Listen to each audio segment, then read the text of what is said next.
Finally আমাৰ বাছখন আহি গ'ল। এইটো বাছত আমি মানাসলৈ যাম। বন্ধুসকল আপোনালোকে চাই থাকক আৰু মানাসত ক'ত কি গ'লোঁ, ক'ত কি খালোঁ সকলোৱে দেখাবলৈ চেষ্টা কৰিম। আপোনালোকে ধৈৰ্য সহকাৰে দেখি থাকিব। আমাৰ ব্লগটো ভাল লাগিলে শ্বেয়াৰ এণ্ড লাইক কৰি দিব।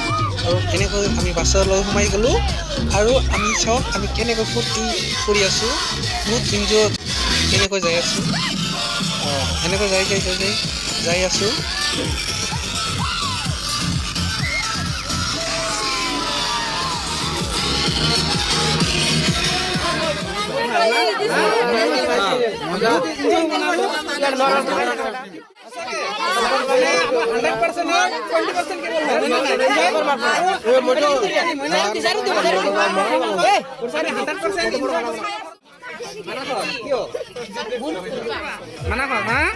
কি চাবা তাত যায় ইচ্ছা আছে মুঠতে হয় না, মানে বাক্সৰ ইচ্ছা আছে নে নাই, ভাগ্যত থাকিব লাগিব নে নাই?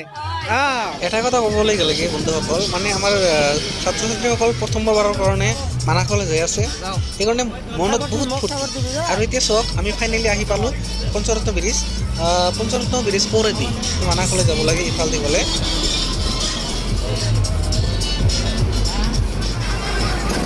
এতিয়া আমি আছোঁ বৰপেটা ৰোড, আৰু বৰপেটা ৰোডৰ পৰা মানাসলৈ যাওঁতে প্ৰায় 20 কিলোমিটাৰ অতিক্ৰম কৰি যাব লাগে। আৰু 20 কিলোমিটাৰ আমি অতিক্ৰম কৰাৰ পিছত আমি ফাইনেলি পাই গ'লোঁ মানাস নেশ্যনেল পাৰ্ক। এতিয়া চাওক বন্ধুসকল, এতিয়া মেইন গেট, এই মেইন গেটৰ পৰা ভিতৰেদি যাব পাৰি মানাস ৰাষ্ট্ৰীয় উদ্যানলৈ। আৰু ইয়াৰ পৰা আমি লেফ্ট ছাইডত যাব লাগে, মানে পিকনিক স্পটত। আমি চাওক পিকনিক স্পটত যাই কিনে আমি ৰন্ধা বঢ়াৰ কাৰণে যিবিলাক কাম কৰিবলগীয়া সেইবিলাক কাম ষ্টাৰ্ট কৰি দিলোঁ। মাংস চাওক বনাই আছে, আৰু ইফালে ৰন্ধা বঢ়া কৰি আছোঁ। আৰু আমি ইফালে এটা কাৰ টেক্সি অৰ্ডাৰ কৰিলোঁ। এই টেক্সিত আমি মানাস ৰাষ্ট্ৰীয় উদ্যানলৈ যাম।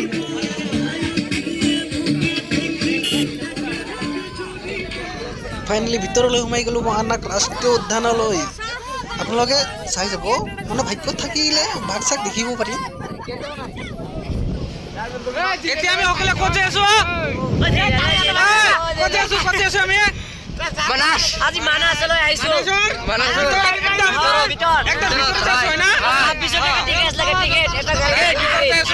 বহুত এনজয়, জীপত যাই আছো, জীপত হয় না।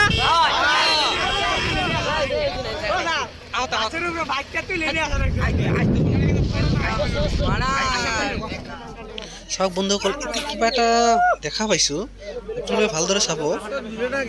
চাওক এই মই জম্প কৰিছোঁ ৰাইন' দুটা, এনেকৈ বহুত কিবা কিবি দেখিলোঁ মানাস ৰাষ্ট্ৰীয় উদ্যানলৈ। এতিয়া আমি ঘৰলৈ উভতিছোঁ, আৰু মানাসলৈ বাই বাই টাটা দি কিনে আমি ঘৰলৈ উভতি আহিলোঁ। আৰু ভিডিঅ'টো ভাল লাগিলে ছাবস্ক্ৰাইব, লাইক এণ্ড শ্বেয়াৰ কৰিব। Thank U.